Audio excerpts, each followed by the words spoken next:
Hello, hello, hello, salut à tous, bienvenue à Tout se passe en Afrique. Donc voilà, je suis Christian Seri, je suis agent immobilier ici aux États-Unis, dans l'État de l'Arizona et également dans le Texas. Si c'est la première fois que tu te connais sur cette chaîne, j'aimerais t'inviter à liker, partager et à t'abonner. Ici, on parle de business, on parle de leadership, on parle d'empowerment, on parle d'éducation immobilière, on parle surtout d'Afrique et tout ce qui concerne l'Afrique. Aujourd'hui, je vais parler de la scène surréaliste qui s'est produite hier à la Maison Blanche. Donc voilà, ne quittez pas, à tout de suite sur Tout se passe en Afrique.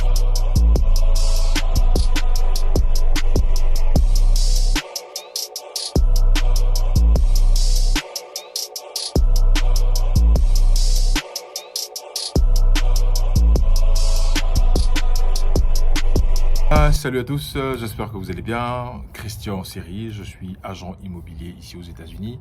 Donc voilà, pour ceux qui veulent investir dans l'immobilier aux États-Unis et également en Côte d'Ivoire, parce qu'on a des correspondants là-bas fiables avec qui on peut travailler dans l'immobilier. Donc voilà, pour des transactions en immobilier en Côte d'Ivoire, aux États-Unis, n'hésitez pas à me contacter. Je serai super ravi de vous aider.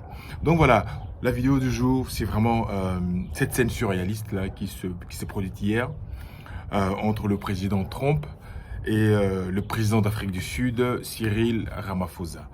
Et donc voilà, je me suis dit, mais c'est complètement c'est surréaliste parce qu'en fait, lorsque le président Trump reçoit des présidents à la Maison Blanche, on ne sait pas à quoi s'attendre. Il y a voilà, des surprises. Le coup qu'il a fait à Zelensky, le président ukrainien, je ne sais pas ce qui se passe avec le président Trump, mais bon, voilà, il a fait la même chose avec le président Ramaphosa. Tout se passait bien, tout se passait bien. Le but de la visite du président sud-africain, c'était vraiment d'établir les relations, comme il a dit en anglais, to reset, réinitialiser les relations entre l'Afrique du Sud et l'Amérique, rétablir ces relations-là. C'est pour ça qu'il est venu. Et cette année, je pense que d'ici la fin de l'année, il y a le G20 qui s'organise également en Afrique du Sud. Donc, il est venu également pour avoir l'accord du président américain par rapport au G20 en Afrique du Sud. Donc, l'atmosphère, voilà, c'était sympa. Ils discutaient bien, ça rigolait et tout ça. Et comme ça, le président américain vient plomber l'ambiance. Il sort le problème des fermiers blancs en Afrique du Sud, qui, selon lui, sont tués, pourchassés, et pendant plus de 10 minutes, dans le bureau ovale, sur un écran, ils ont montré des vidéos, une vidéo qui passait. Cette vidéo montrait un activiste sud-africain, noir. Lui, c'est vraiment de l'extrême gauche, comme dans tous les pays. En France, on a l'extrême droite, et dans tous les pays. Donc lui, c'était un mec de l'extrême gauche qui défend la cause des Africains, des Noirs en Afrique du Sud.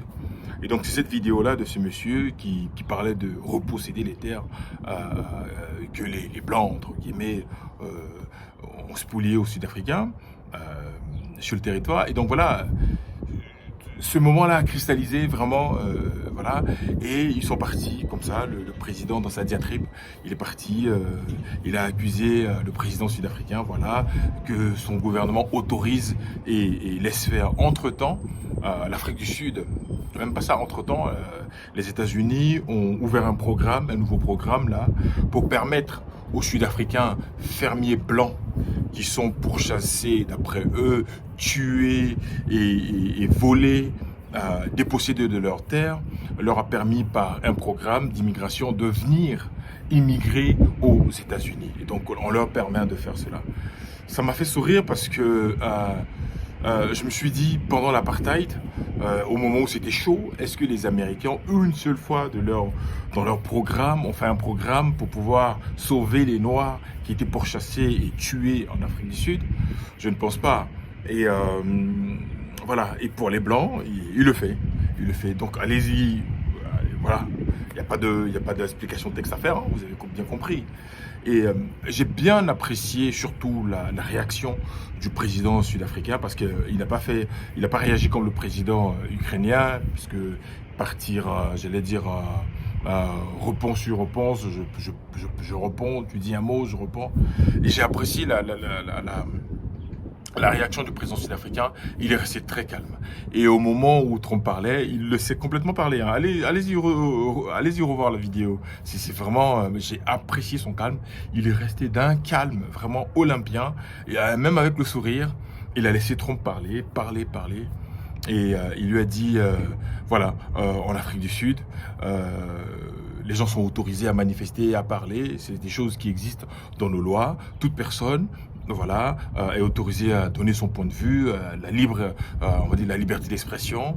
Par contre, ce que ce monsieur-là, cet activiste-là de l'extrême gauche dit, ses propos n'engagent que lui. Mais nous, notre gouvernement est complètement différent de ces personnages-là. Et il a rappelé, entre autres, que l'Afrique du Sud est confrontée à un vrai problème de criminalité. Si vous vous en souvenez encore, il y a quelques années, le plus grand chanteur de reggae africain, on a Alpha Blondy, mais on avait Lucky Dubé. Lucky Dubé a été assassiné. Elle a été assassinée. Il déposait son enfant à l'école un matin, et puis des bandits l'ont attaqué pour braquer son véhicule. C'est comme ça que Lucky Dubé a trouvé la mort. Donc, ils n'ont même pas pu reconnaître leur propre star. Donc voilà, pour dire quoi. Donc la criminalité est un fléau en Afrique du Sud. Et pour ceux qui ont fait l'Afrique du Sud, ils peuvent en témoigner. Donc il a rappelé cela. Il dit que ça n'a rien à voir avec que tu sois blanc ou noir. Et la plupart des problèmes d'Afrique du Sud, c'était un problème de criminalité. Parce qu'il y a un problème d'inéquité au niveau des richesses. Plus d'un tiers de la population blanche détient pratiquement 80% des richesses. Donc ce qui fait qu'il y a un déphasage au niveau des richesses, ce qui fait que certaines populations qui sont un peu plus aisées sont victimes, sont exposées à la criminalité et au banditisme. C'est ce qui fait que les gens attaquent dans des fermes, que tu sois blanc ou que tu sois noir, ils sont victimes d'attaques. Et donc voilà, et donc tout le monde vit cette situation-là en Afrique du Sud. Et donc voilà, voilà un président qui a eu une réaction que je peux saluer parce qu'il était vraiment, il est resté digne, il est resté calme, il n'a pas voulu réagir et il a dit un truc de très important. Il dit, regardez là, toute ma délégation, mon ministre de l'Agriculture, c'est un blanc. Donc s'il y avait ce problème-là, je ne pense pas qu'on pourrait collaborer et travailler ensemble. Regardez, mon ministre de l'Agriculture, c'est un blanc. Donc c'est lui qui gère les questions de l'agriculture et des terres. Et je pense que le président Trump, il était un peu tout honteux là, parce qu'il a battu littéralement en brèche tous les arguments. Il avait imprimé toute une pile de photos de blancs morts. Je trouve ça, pour moi, pathétique. Je trouve ça minable. Voilà. Voilà, que tu viens à la Maison Blanche, tu sais pas à quoi t'attendre, et le président Trump qui attaque comme ça, je trouve que c'est malheureux. C'est une manière de dire aussi à nous, les Africains, de prendre vraiment à bras le corps notre politique intérieure. Et voilà, à chaque fois qu'une personne vient à la Maison Blanche, on a vraiment le rapport de force. Je suis grand, je suis puissant. Quand tu viens chez moi, je viens te demander des comptes. Je ne pense pas qu'il puisse faire ça au président italien, ou au président norvégien, ou au roi ou à la reine de Norvège, ou au président français, ou tout autre président, je sais pas, chancelier d'Allemagne. Je ne pense pas qu'il puisse faire ça. Ou même au roi d'Angleterre, je ne pense pas. Donc voilà, il y a toujours ce rapport de force-là entre l'Amérique et puis les autres. Je trouve que vraiment, en tant qu'Africain, pour moi, j'ai été quand même, j'ai déjà été fier parce que le président sud-africain, il est resté droit dans ses bottes. Il a expliqué que ce que les gens disent et ce que le gouvernement fait, ça n'a rien à voir. Donc une embrouille que Trump voulait créer, je ne sais pas ce qu'il anime. Il a été élu, hein, bon. Voilà, pour lui, c'est Dieu qui a permis, effectivement, que Jésus, parce qu'il a mis Jésus au devant de tout, hein, entre ce qu'il fait et ce qu'il dit, il y a vraiment un fossé. Donc voilà, je ne sais pas ce que toi tu en penses, mais vraiment, j'ai été vraiment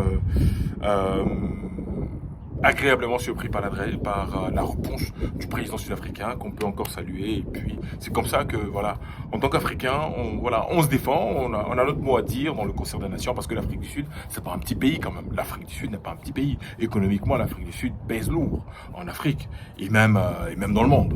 Et donc voilà. Donc donne-moi ton avis, dis-moi ce que tu en penses. Encore une fois, je suis Christian Siré, je suis agent immobilier ici aux États-Unis. Si vous connaissez quelqu'un ici aux États-Unis qui veut acheter une maison, quel que soit l'état où la personne se trouve, je serai en mesure de pouvoir l'aider. Et voilà, merci et à très bientôt. Abonne-toi, donne-moi de la force et on se dit à très bientôt. Allez, bye bye.